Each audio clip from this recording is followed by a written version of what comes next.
Hello everyone, welcome to Commerce Positivity. Today's topic is about marketing mix and its elements. Marketing mix क्या होता है, ये बहुत ही important topic है. आपको इसके बारे में नॉलेज होनी चाहिए. This topic is useful for all commerce students and if you are preparing for NET और state exams then you have to know about marketing mix. तो मार्केटिंग मिक्स क्या होता है? मार्केटिंग क्या होता है? पहली बात तो आप जानते हैं मार्केटिंग मतलब कि एक ऐसी जगह, एक ऐसा प्लेस होता है जहाँ पर बायर और सेलर्स मिलते हैं. प्रोडक्ट्स का एक्सचेंज होता है. सेलर प्रोडक्ट देता है बायर को, बायर की नीड के अकॉर्डिंग, उसकी रिक्वायरमेंट्स के अकॉर्डिंग, और कंज्यूमर उसके बदले में प्राइस पे करता है. तो ये this is all about marketing. अब हम बात करते हैं मार्केटिंग मिक्स की. Marketing mix is a term use to describe the combination of the four inputs which constitute the core of a company's marketing system: the product, the price structure, the promotional activities and the distribution system. तो basically marketing mix is the mixture of four elements, जिसे हम marketing के 4 P's भी बोलते हैं, जिसमें क्या आता है? प्रोडक्ट, प्राइस, प्लेस और प्रमोशन. इन चारों एलिमेंट्स का यूज़ करके हम मार्केटिंग मिक्स को बनाते हैं. तो मार्केटिंग मिक्स में बेसिकली ये 4 पॉइंट्स आते हैं और इन्हीं का मिक्सचर जो है वो मार्केटिंग मिक्स कहलाता है. तो now we will discuss about the 4 elements of marketing mix, जिसको 4 P ऑफ मार्केटिंग भी कहा गया है. तो पहला है प्रोडक्ट. प्रोडक्ट के बारे में देखिए, प्रोडक्ट जो है वो मार्केट का सबसे इम्पॉर्टेंट पॉइंट वो होता है, एलिमेंट है, क्योंकि बिना प्रोडक्ट के तो कोई मार्केटिंग ही नहीं है. प्रोडक्ट जो है वो बेसिक एलिमेंट है और जो मार्केटिंग होती है वो प्रोडक्ट के ही बेस पर होती है. और जो प्रोडक्ट सर्विसेज है वो टैंजिबल और इंटेंजिबल 2 पार्ट्स में डिवाइड हो गई हैं. Product must satisfy consumer needs. The management must first decide the product to be produced by knowing the needs of the consumers. तो प्रोडक्ट क्या करता है? वो कंज्यूमर नीड को सेटिस्फाई करता है. मार्केटर जो है वो पहले एनालिसिस करता है, मार्केट रिसर्च करता है और कंज्यूमर्स के बारे में नॉलेज गेन करता है और जानने की कोशिश करता है कि कंज्यूमर्स तो कैसे प्रोडक्ट्स की डिमांड है, कैसे उनकी रिक्वायरमेंट्स है, उसके अकॉर्डिंग वो प्रोडक्ट बनाता है और कंज्यूमर्स की नीड्स को सेटिस्फाई करता है. Management must first decide the products to be produced by knowing the needs of the consumers. जो मार्केटिंग मैनेजमेंट है उसको सबसे पहले तो ये डिसाइड करना चाहिए, इस बारे में डिसीजन लेना चाहिए, इस बारे में रिसर्च कर लेनी चाहिए कि कंज्यूमर्स की क्या डिमांड है, क्या नीड है, वो किस तरीके के प्रोडक्ट्स को पसंद कर रहे हैं. तो उसके हिसाब से वो अपना प्रोडक्ट बनाते हैं. हाँ, तो मैंने बोला कि प्रोडक्ट जो है वो 2 पार्ट्स में डिवाइड हो गए हैं, टैंजिबल और इंटैंजिबल प्रोडक्ट्स.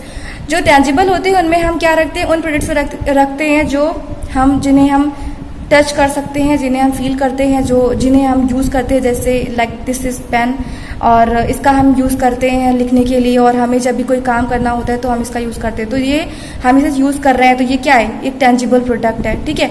और इनटेंजिबल प्रोडक्ट लाइक कोई सर्विस है, जैसे कि आप किसी रेस्टोरेंट में जाते हैं, वहाँ पे आप वहाँ का जो भी आप खाते हैं, जो भी आपको वहाँ पे अच्छा लगता है, तो वहाँ पे अगर आपको वहाँ का खाना अच्छा लगता है तो आप उसकी तारीफ़ करते हैं, आप वहाँ पे फिर जाना पसंद करते हैं. तो इस तरीके की सर्विस जो होती है, जहाँ पे आपको अच्छी सर्विस मिलती है, तो वो होता है इंटेंजिबल प्रोडक्ट. वो इंटेंजिबल प्रोडक्ट में आता है. प्रोडक्ट में हम उसकी प्रोडक्ट के जो प्रोडक्ट होता है, मार्केटर जो है उसमें प्रोडक्ट के बारे में सारे डिसीजन लेता है, जैसे कि उसमें प्रोडक्ट मिक्स में प्रोडक्ट क्वालिटी कैसी होनी चाहिए, उसका डिज़ाइन कैसा होना चाहिए, उसमें क्या क्या फीचर्स इन्वॉल्व होने चाहिए जिससे कि कंज्यूमर वो पसंद करे, उसकी ब्रांड क्या है, उसका नेम क्या होना चाहिए, उसकी साइज जो है, इन सभी जो चीज़ों पर जो है डिसीजन लिया जाता है, इस पर सारी रिसर्च की जाती है, पहले से इसके बारे में पूरी प्लानिंग की जाती है और उसके बाद कंज्यूमर की नीड्स के अकॉर्डिंग उस प्रोडक्ट को बनाया जाता है. तो ये सारा प्रोडक्ट मिक्स में आता है. तो एक फर्म जो है अगर वो किसी प्रोडक्ट को बनाती है, ऑफर करती है, तो उसके पहले उसके शेप, डिज़ाइन, स्टाइल और पैकेज, इन सब चीज़ों को भी देखना होता है. और मार्केटिंग जो अथॉरिटी होती है उसको बहुत सारे डिसीजंस लेने होते हैं प्रोडक्ट को लेकर. अगर वो चाहती है कि उसका जो प्रोडक्ट है वो मार्केट में अच्छी उसकी वैल्यू हो, उसकी अच्छी डिमांड हो, तो उसे इन सब चीज़ों के बारे में पहले ही प्लानिंग कर लेनी चाहिए, पहले ही डिसीजन ले लेने चाहिए। देखिए, एक प्रोडक्ट बनाने से पहले उसके बारे में पूरी रिसर्च बहुत ज़रूरी होती है। अगर मार्केटर अच्छी रिसर्च नहीं करेगा कि मार्केट में अदर कॉम्पिटिटर्स कैसे प्रोडक्ट्स बना रहे हैं और एक प्रोडक्ट का किस तरीके का साइज़ होना चाहिए जिससे वो आराम से इजीली कंज्यूमर्स तक पहुंचा सके, उसका डिज़ाइन कैसे होना चाहिए।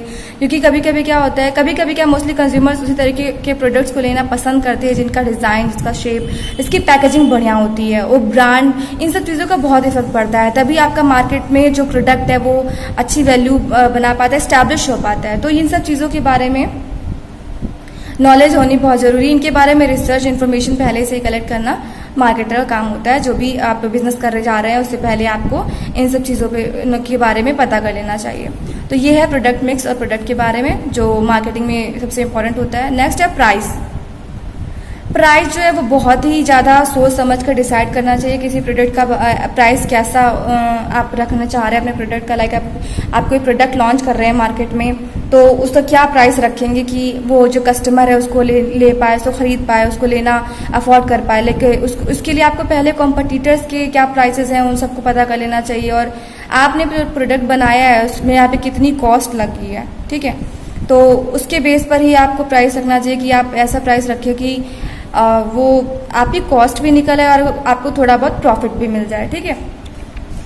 इतना ज़्यादा भी प्राइस ना रखे कि कंज्यूमर से ले ही ना, कि अफोर्ड ही ना कर पाए, और इतना लो भी ना रखे कि कंज्यूमर को लगे कि आपका प्राइस जो है, प्रोडक्ट जो है बहुत ही चीप क्वालिटी का है। तो आपको ये सब चीज़ें ध्यान में रखकर ही प्रोडक्ट का प्राइस फिक्स करना चाहिए, उसके बारे में डिसीजन लेना चाहिए। फिर आपको ये भी सोचना है कि आप जो प्रोडक्ट बेच रहे हो मार्केट में वो आप किस मेथड का यूज़ कर रहे हो। आप प्रोडक्ट को ऑनलाइन परचेज कर रहे हो, सेल कर रहे हो, या फिर ऑफलाइन कर रहे हो, क्योंकि इन सब चीज़ों का भी बहुत इफेक्ट पड़ता है। क्योंकि देखिए लॉकडाउन चल रहा है, ठीक है, तो इस समय क्या है, लोग इतना शॉपिंग करने नहीं जा रहे हैं, तो वो क्या कर रहे हैं, ऑनलाइन शॉपिंग को प्रेफर करते हैं। तो इसके लिए अगर आप उन्हें अच्छी सर्विस प्रोवाइड करेंगे, होम कैश डिलीवरी और इस सब चीज़ों की अगर उन्हें फैसिलिटी देंगे, तो क्या है, आपके प्रोडक्ट की जो डिमांड है वो मार्केट में ज़्यादा होगी, आपकी तरफ कस्टमर ज़्यादा अट्रैक्ट होंगे। तो ये सब चीज़ें हैं जिसके बारे में मार्केटर को पहले से ही पूरी प्लानिंग करके रखनी चाहिए। नेक्स्ट पॉइंट है इसमें प्लेस या फिर फिजिकल डिस्ट्रीब्यूशन भी जिसको बोलते हैं। तो physical distribution is the delivery of products at the right time at the right place. Right time और राइट प्लेस का क्या मतलब है, मतलब कि अब जैसे आप कोई प्रोडक्ट बना रहे हो तो वो सही टाइम पर कंज्यूमर्स तक पहुंच जाए, उसका सही जो टाइम है वो आपको पता होना चाहिए। जैसे कि आपका प्रोडक्ट, आप स्वेटर बेचते हैं और तो आपको उनको बनाकर विंटर्स में ही उन्हें सेल करना है, जिससे कि वो आपकी जो प्रोडक्ट है वो बिके मार्केट में, ठीक है। अभी अगर वो आप बनाकर गर्मियों में बेचने निकल जाओगे या फिर उनको आप गर्मियों में सेल करोगे तो वो नहीं बिकेंगे, उनकी कोई डिमांड ही नहीं होगी। तो कब किस प्रोडक्ट की रिक्वायरमेंट है उस हिसाब से आपको पहले ये सब देख लेना चाहिए। उसके बाद ही आपको प्रोडक्ट जो है उसको उस जगह पर पहुंचाना चाहिए। तो प्रोडक्ट का जो प्लेस है वो बहुत ही इंपॉर्टेंट होता है। आप कहाँ पर प्रोडक्ट को बेच रहे हो, किस जगह पर कंज्यूमर वहां तक पहुंच पा रहा है या नहीं, वो लोकेशन जो है वो बहुत इंपॉर्टेंट रोल प्ले करती है। और दूसरी चीज़, प्रोडक्ट जो है वो इतना ऐसी जगह पर होना चाहिए कि जहाँ पर ट्रांसपोर्टेशन इजीली हो जाए। आप प्रोडक्ट किस तरीके से भेज रहे हो, ये सब चीज़ें आती हैं फिजिकल डिस्ट्रीब्यूशन में। मतलब कि आप जैसे प्रोडक्ट है, वो कुछ प्रोडक्ट होते हैं बहुत ही ज़्यादा जैसे कांच का कोई प्रोडक्ट है या फिर कोई बहुत ही सेंसिटिव आइटम है जो आप जैसे प्रोटेक्शन की बहुत जरूरत है, तो उसे कैसे पैकेज करके कहाँ पे कैसे किस मेथड के थ्रू आप भेज रहे हो उसे, मतलब ट्रांसपोर्टेशन है, कौन सा मीडियम यूज़ कर रहे हैं आप उसे, ट्रांसपोर्टेशन जो है वो किस तरीके से कर रहे हैं, इन सब चीज़ों का जो है इसमें ध्यान रखना होता है। दूसरी बात, प्रोडक्ट का जो है एक स्टॉक पहले से लगा कर रख लेना चाहिए कि जिससे कि मान लो बाद में कंज्यूमर्स की जब डिमांड उस प्रोडक्ट की वो करते हैं तो आप उसे इजीली कंज्यूमर्स तक पहुंचा सको, उसे दे सको, उनकी डिमांड को फुलफिल कर पाओ। और दूसरी बात, ट्रांसपोर्टेशन में जो कॉस्ट लग रही है कितनी लग रही है आपके प्रोडक्ट की, जब जैसे प्रोडक्ट है और उसकी जो वैल्यू है उससे कहीं ज़्यादा उसकी जो डिलीवरी कॉस्ट लग जा रहा है। तो ये सब चीज़ें भी आपको पहले से ही इन सब बारे में भी पता कर लेना चाहिए और इस हिसाब से अपना डिस्ट्रीब्यूशन का जो है वो मेथड यूज़ करना चाहिए। डिस्ट्रीब्यूशन में जो मिक्स जो है is a combination of decisions relating to marketing channels, storage facility, inventory, location, warehouses, इन सभी चीज़ों को डिस्ट्रीब्यूशन मिक्स में रखा गया है, जिसमें आप ये सब चीज़ों के बारे में डिसीजन लेते हैं कि जो आप मार्केटिंग चैनल्स यूज़ कर रहे हैं वो क्या होंगे, मतलब कि आप डायरेक्ट कंज्यूमर्स को सेल कर रहे हो या फिर होलसेलर्स, रिटेलर्स का बीच में मीडियम है यूज़ करने का, ये सब चीज़ें हैं। और दूसरी स्टोरेज फैसिलिटी है कि नहीं आपके पास, आप किस लोकेशंस में अपना प्रोडक्ट बेच रहे हो। जैसे कि एग्जाम्पल पे के तौर पर, जैसे कि मान लीजिए आप जैसे कि कोई स्कूल है और स्कूल के सामने आपने अपनी स्टेशनरी की शॉप खोली है, तो बेसिक सिंपल सी बात है, जो भी स्टूडेंट्स हैं, जो भी उनके पेरेंट्स हैं, वो जब स्कूल जाएंगे तो उन्हें जो भी रिक्वायरमेंट होगी स्टेशनरी की, जो भी उन्हें चीज़ें चाहिए, नोटबुक्स है, पेन है, और भी जो भी चीज़ें होती हैं वो वहाँ पर ईजिली परचेज कर सकते हैं। तो इससे क्या होगा कि आपके जो प्रोडक्ट है, जो भी आपका आइटम है स्टेशनरी का, वो उसकी जो है अच्छी बिक्री होगी। तो ये सब चीज़ों का भी ध्यान रखना चाहिए कि आप किस लोकेशन पे, आप किस जगह पर अपना बिजनेस सेटअप करने जा रहे हैं, आप किस तरीके के प्रोडक्ट को सेल कर रहे हैं और कहाँ पर कर रहे हैं, वहाँ के लोगों के हिसाब से, वहाँ के सोसाइटी के अकॉर्डिंग वो जो भी आप बिजनेस कर रहे हैं वो करना सही है कि नहीं। तो इन सभी चीज़ों का जो डिसीजन होता है वो हम यहाँ पर लेते हैं। अभी नेक्स्ट है प्रमोशन। प्रमोशन क्या होता है? The product may be made known to the consumers.